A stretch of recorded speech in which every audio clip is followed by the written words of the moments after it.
आप यकीन नहीं मारोगे यार कि मैं कल मंदिर में सो रहा था ना। कल मंदिर में क्यों सो रहा था और कौन से मंदिर में हूँ तो ये आप आई बटा में इसमें देख लेना, वीडियो दिख जाएगी।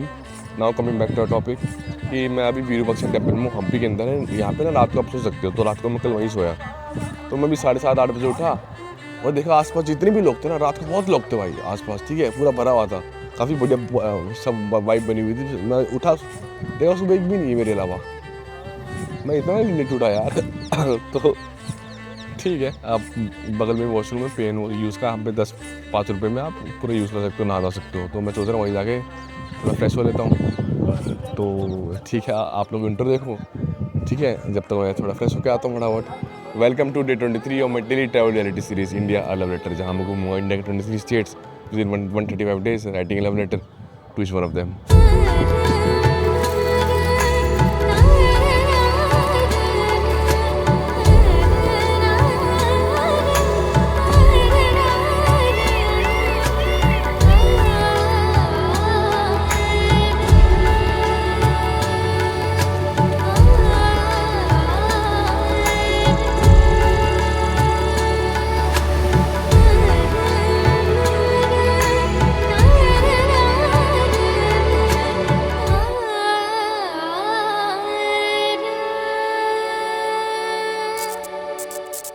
आज का वीडियो थोड़ा बड़ा होने के कारण 2 भागों में है। हम्पी एक ऐसा शहर जो कभी दुनिया का सबसे अमीर शहर था और एक वक्त रामायण का एक महायुद्ध की भूमि भी। तो फिर हम्पी में ऐसा क्या है, मैं इतना हम्पी क्यों कर रहा हूँ? क्योंकि ये सिर्फ एक शहर नहीं था, रामायण काल में ये किष्किंधा था, वो नगरी जहाँ बाली और सुग्रीव रहते थे और जहाँ पहली बार भगवान राम और हनुमान जी की मुलाकात हुई थी। और हाँ, ये वही जगह है जहाँ हनुमान जी का जन्म भी हुआ था। लेकिन कहानी सिर्फ यहीं तक नहीं रुकी। सदियों बाद यहीं जन्म हुआ एक ऐसे साम्राज्य का जो पूरे भारत को गर्व महसूस करवाने वाला था। 1336 2 भाई हरिहरा और बुका एक नए साम्राज्य की नींव रखते हैं। उनका सपना सिर्फ एक था, भारत का सबसे शक्तिशाली साम्राज्य बनाना, जो बढ़ते हुए इस्लामिक सल्तनत के सामने खड़ा हो सके। और बस 100 साल में विजयनगर दुनिया का सबसे अमीर शहर बन गया। इतना अमीर कि विदेशी लोग भी कहते थे विजयनगर के बाजारों में डायमंड खुलेआम बिकते हैं। सोचो कितना पैसा होगा यहाँ पर। लेकिन हर साम्राज्य का एक अंत होता है। 1565 में दक्कन के 5 इस्लामिक शासकों ने मिलकर विजयनगर पर आक्रमण कर दिया और फिर जो शहर कभी सोना उगलता था उसे लूटने में 1 महीना लगा। और कहते हैं यह शहर इतना बड़ा था कि 6 महीने तक यह शहर जलता रहा। आज भी जब हम्पी जाते हो तो सिर्फ पत्थर नहीं मिलते, इतिहास मिलता है, अहंकार मिलता है और मिलता है वो खोया हुआ वक्त जहाँ कभी इंडिया का सबसे बड़ा सपना सस्ता था।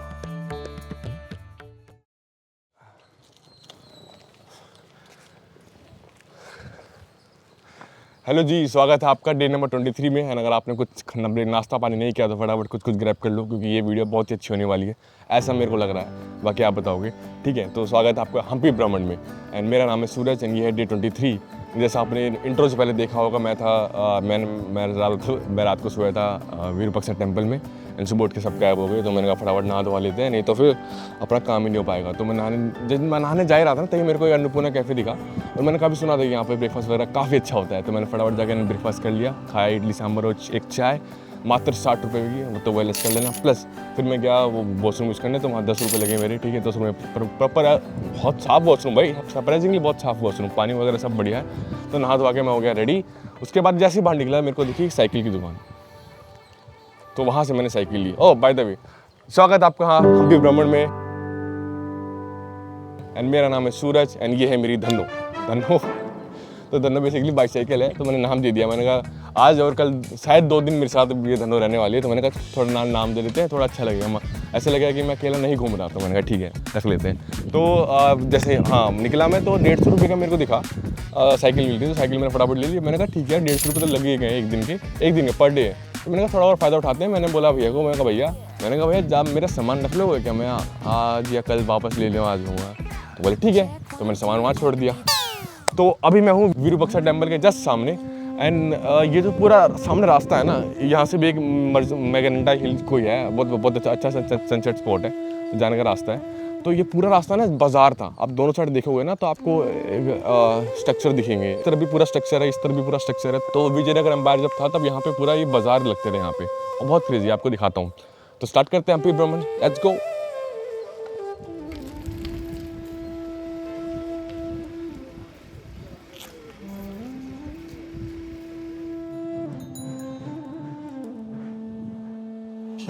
भाई मैंने गलती से एक छोटा रास्ता के चक्कर में इस रास्ते से ले ली। मेरे को याद है लास्ट टाइम मैं गाड़ी से आया था जब पार्थ भी थी मेरे साथ, और साइकिल देखी, मैंने कहा साइकिल जाएगी भाई, बहुत रोड है ही नहीं है भाई, ये पैदल रास्ता है भाई ये। लेकिन ये तुंगभद्रा, हाँ वैसे मैं सीख गया तुंगभद्रा बोलना।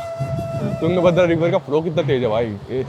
और यही में से वो जगह है जहाँ पे वो कोरल राइड होती है, जो गोले वाली राइड होती है ना, अंदर ले जाते हैं, एक पत्थर के नीचे भी ले जाते हैं, वहाँ बढ़िया क्रेजी मजा आते हैं। इवन पानी के बीच में, बीचों बीच, अभी पानी के अंदर होगा एक शिवा टेम्पल भी है, एंड मेडिटेशन प्लेस भी है बहुत सारे।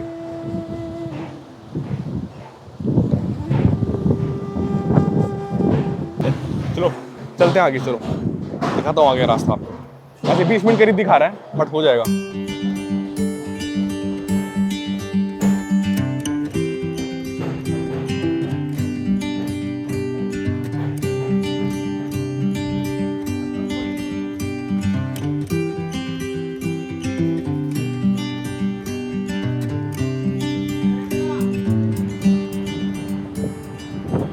आप यकीन नहीं करोगे क्या हुआ मेरे साथ।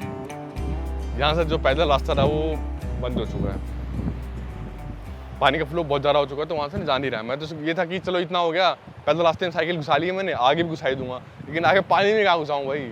फिर मंदिर के ऊपर चढ़ के फिर जब उस रास्ते में जा सकते हो, लेकिन साइकिल चढ़ा नहीं सकता मंदिर पे। यहाँ पे एक छोटा सा मंदिर है, वहाँ पे कुछ चल रहा था बट यार पता नहीं क्या, मैंने पूछा नहीं क्योंकि मेरा दिमाग खराब हो गया। मैंने कहा रास्ता कहाँ गया भाई यार, अब मेरे को घूम के मेन रोड से जाना पड़ेगा वहाँ जहाँ से गाड़ी जाती है। मेरे को लग रहा है एक विठला टेम्पल में पूरा दिन निकल जाएगा मेरा यार। But look at the view यार, लुक एट द व्यू।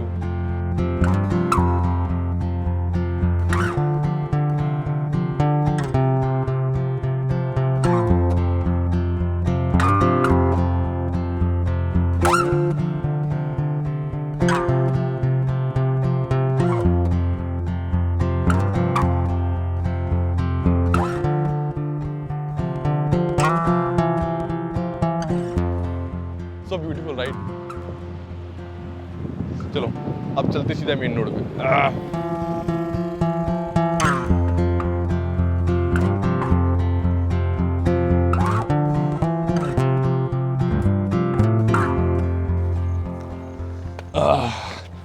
तो बेसिकली सीन क्या है, जितनी भी अंडरस्टैंडिंग है, ये पूरा जो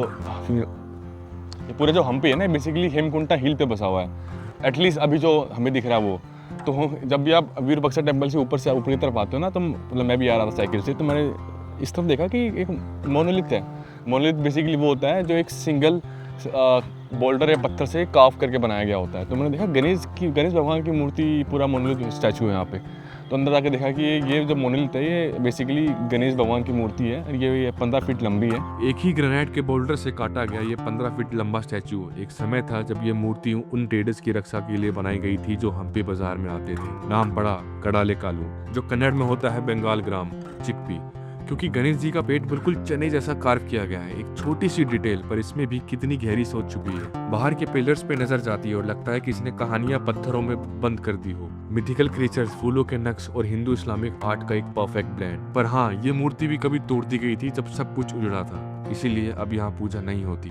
तो कहा जाता है ये जो गणेश भगवान की मूर्ति है ये पूरे हेमकुंटा हिल की गार्जियन है, इसलिए ना ये थोड़ा ऊपर की तरफ उठा हुआ है। बाकी जब मंदिर वगैरह देखो ना वो थोड़ा नीचे होगा, जैसे विरूपाक्षा टेम्पल है वो नीचे है, बाकी जो टेम्पल विठला टेम्पल वो भी थोड़ा नीचे की साइड है। ये थोड़ा ऊपरी वाले हिस्से में, जिससे पूरे जो हिल है, जो हिली एरिया है, उसका गार्जियन इसलिए कहते हैं इनको। कितना फैसिनेटिंग है। और अंदर जाओ देखोगे भाई कितना कामिंग सा लग रहा है, गणेश भगवान बैठे हुए हैं। हालांकि पूजा वगैरह नहीं होती यहाँ पे क्योंकि मूर्ति ना खंडित हो रखी, और खंडित मूर्ति को कभी पूछते नहीं है। तो चलो अब चलते हैं नेक्स्ट स्टॉप, देखते क्या होता है। टारगेट रहेगा विठला टेम्पल का, बट आई एम श्योर नहीं पहुंच पाऊंगा। ठीक है, लेट्स गो। वैसे बताओ ना क्या है ये? हाँ, ये इसको बोलते हैं हैप्पी ड्रम। ये फिंगर से अच्छा बजेगा, जिसको नहीं बजाना आता वो स्टिक से प्ले करे। ओहो, हम एक्चुअली ड्रमर है, लाइव म्यूजिक बुक हाँ। बना होता है एवरी वीकेंड में।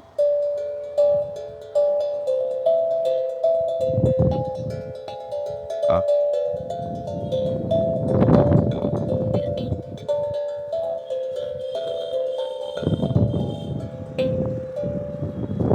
और हाथ से बजाना है तो हाँ, कैसे बजता है? बहुत स्मूथली यूज करना है इस पे मैडम।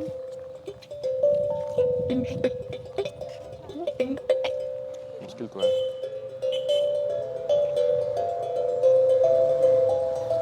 अब कहाँ मारते हो? ये मारना नहीं पड़ता है, जिधर भी मारो बजेगा, मगर इसको थोड़ा स्मूथली टच करने का उसको। हाँ फिंगर परफेक्ट, कंफर्टेबल से मारो तो अच्छा बजेगा।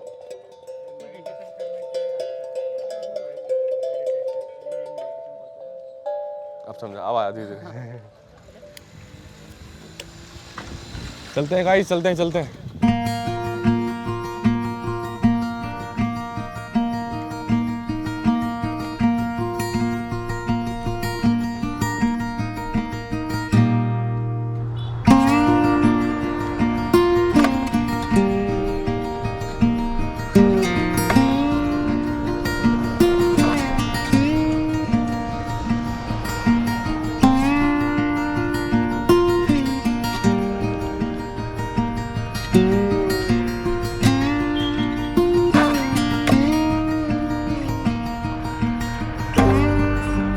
बस पूरे हम्पी में भाई इतने टेंपल है ना, हर 50-100 मीटर में जाके एक बड़ा टेंपल है और काफ़ी अच्छे स्ट्रक्चर में।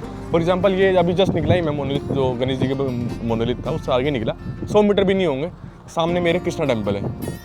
और सामने नक्काशी देखो आप, नक्काशी देखो, ऊपर देखो, बहुत बेकार क्वालिटी से आ रही होगी, बट आप समझे कि हो, ये देखो क्वालिटी कितनी हो, लेकिन मोनोलिथ की जो इवन जो स्कल्पचर कहते हैं, जो भी कहते हैं, उसकी कितनी बढ़िया क्वालिटी है। और ये खंडित है, और ये पूरे जब 6 महीने हम्पी जला है ना युद्ध के बाद, उसके बाद ऐसा हुआ है, उससे पहले कितना वो होगा। इसलिए कहता हूँ कि अगर इंडिया की पास ग्लोरी समझनी हो तो हम्पी आना आपको बनता है। और ये देखो, यहाँ एक और मार्केट लगता था, हर मंदिर के आगे मार्केट लगता था, इतना बड़ा ट्रेड हब था ये, बहुत क्रेजी। अब चलते हैं आगे, ठीक है।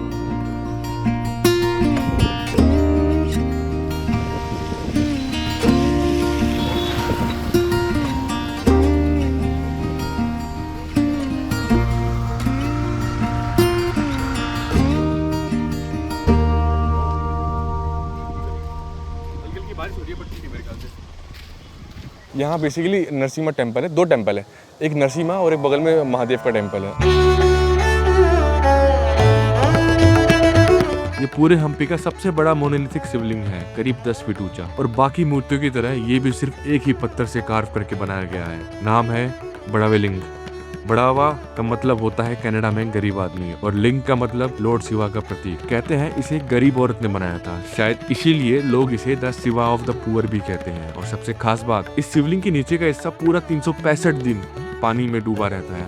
तो ये वो पानी है जो तुंगभद्रा रिवर से कनेक्टेड है, और ये यहाँ से पानी जाके ये इस तरफ चला जाता है महादेव की तरफ। इसके कारण ये पूरे 365 डेज साल में नीचे जो लोअर पार्ट है महादेव का, शिवलिंग का, वो पानी में रहता है। बिल्कुल पास में ही है उग्र नरसिम्हा का स्टैचू। ये मूर्ति भगवान विष्णु के चौथे अवतार को डेडिकेटेड है, लॉर्ड नरसिम्हा। आधा मानव आधा शेर, करीब 22 फुट ऊंचा है ये स्टैचू, और जब सामने जाके देखते हो तो एक अजीब सी शक्ति महसूस होती है। कहते हैं पहले इनकी लेफ्ट लैप में माँ लक्ष्मी थी, पर बैटल ऑफ तालीकोटा के बाद जब ज्यादातर मूर्तियां तोड़ दी गई, तब से ये भी अपने खंडित रूप में रह गई। ये भी खंडित है, वो देखो, वो वाला हिस्सा, हाथ वाला, ये वाला, इसलिए आपको जानी होती है। और इसी वजह से अब इन्हें उग्र नरसिम्हा कहा जाता है। उग्र मतलब गुस्से वाला, भयंकर रूप। आंखों में एक अलग सी इंटेंसिटी है, ऐसा लगता है जैसे बस देखती जा रही हो। और सबसे खूबसूरत बात, ये भी एक पत्थर से बनाया गया है।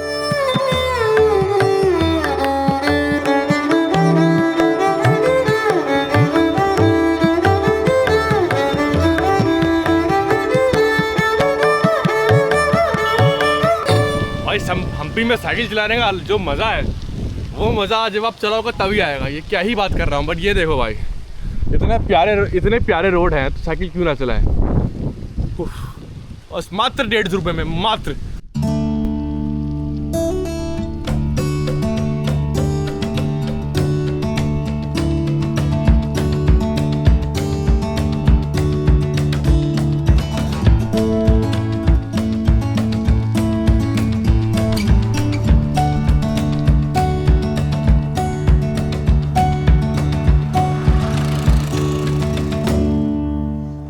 हाँ जी, तो अभी हम आए हैं, तो अब हम आए हैं क्यून्स बाथ।